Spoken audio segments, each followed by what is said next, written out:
Assalamualaikum warahmatullahi wabarakatuh. Sampai paham. Apa sih ciri-ciri orang munafik? Pernah kan ya dengar orang munafik? Ciri-ciri yang pertama adalah orang munafik itu ayatul munafik as-salasa. Ciri orang munafik itu ada tiga. Yang pertama, kalau dia ngomong dia bohong. Iza hadasa kadzaba. Kalau dia mau ngomong dia bohong. Contoh, misalnya nih, kamu lagi di mana nih?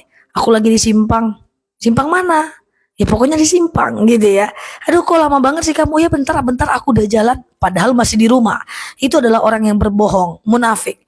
Tapi kalau ada orang-orang yang berbohong terus kita bilang dia munafik, tentu dia nggak terima. Padahal dia termasuk ke dalam ciri orang yang munafik. Yang kedua, idza wa'ada akhlafa. Kalau dia berjanji dia mungkir. Kadang-kadang dia gunakan kalimat insya Allah. Teman-teman, apa itu insya Allah? Insya Allah adalah kalau Allah menghendaki.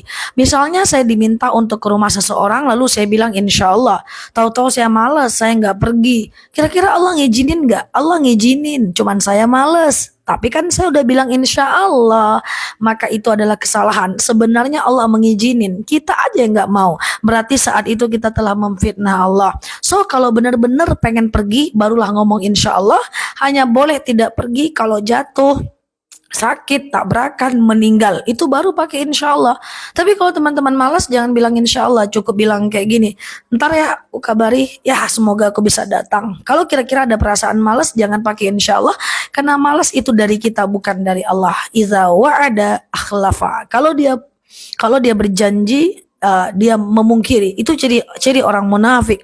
Dan yang kemudian yang ketiga, wa idza tumina khana. Ciri-ciri orang munafik adalah kalau dia dipercaya dia berkhianat, dan biasanya para pengkhianat ini datang dari orang-orang yang terdekat.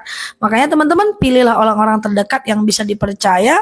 Hati-hati dengan orang-orang yang selalu kita percaya, karena orang yang kita percaya biasanya akan ada kemungkinan untuk berkhianat. Maka jadikanlah circle kita circle yang dipercaya. Jangan sampai dia menjadi orang dekat yang kemudian dia berkhianat. Yang pengkhianat ini biasanya orang dekat. Entah suami, entah istri, entah anak, entah saudara kandung. Itu biasanya. Karena nggak mungkin dia berkhianat kalau kita tidak percaya sama dia. Dan biasanya para pengkhianat itu adalah orang-orang terdekat. Dan hati-hati dengan orang-orang terdekat. Pilih orang-orang yang paling baik, yang wise, yang bijaksana, sehingga kita tidak terjebak ke dalam korban dari pengkhianatan mereka. 3 ciri orang munafik. Semoga kita terhindar dari itu semuanya. Terima kasih telah menemani Neloki di sini. Sampai paham. Assalamualaikum warahmatullahi wabarakatuh.